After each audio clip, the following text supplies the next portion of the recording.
Head. Sa man sa head. Like, you should be specific because the head has its ventral, dorsal, and lateral. Dorsolateral side. See? Una. Okay, so this is the dorsal and the lateral. Okay, so dorsolateral. Okay, so that is why I told you to scrape off one side of the head, lateral. Okay, so this is the, what is the first muscle to identify? Temporal. Describe temporal. Only one. Sige. Between the lower portions of the posterior border of the eye and the tympanic ring. Okay, so this is the posterior border of the eye and this is the tympanic ring. Okay, so this one is the temporal. What you see in between is the temporal. And then next. Next. The masseters. Okay, immediately underneath, no? Okay, so kana siya, ako na siya. Now, when I say dissect, that would mean that you have only to separate the muscle from another attaching muscle or from the neighboring muscle. Dissection won't mean that you need to take off the muscle from the body. Okay? So, do you think if I take each muscle on this from this toed class, you will identify it during the practical test? So be very careful not to detach any muscle. Okay? Okay, so this is the temporal and then underneath immediately.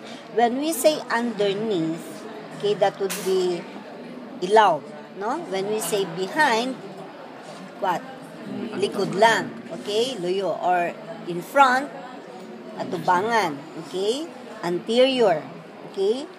So, underneath, okay? So, be very careful of the texture of the muscle of the temporalis so that you will not be confused with the masseters. Okay? So, underneath the temporal is the masseters. Okay? Yan na siya. Okay? So, just cut a little on its side, then lift the temporal so that you will see the muscle, the masseters. Okay, and then next, below the tympanic ring is a muscle called as the depressor mandibuli. Okay, so immediately behind the tympanic ring is the depressor mandibuli. And then, still on its dorsal, lateral, okay, below, the next muscle class is partly hidden by the depressor mandibuli and the dorsalis scapula. So you need to break, no?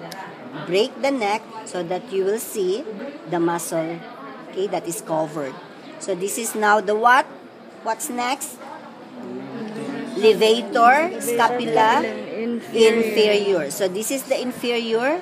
Okay, so I lift this up, dissect it, okay, separate it from the underlying, which is the superior. Okay, so the muscle immediately underneath, okay, ilawom sa inferior is the superior.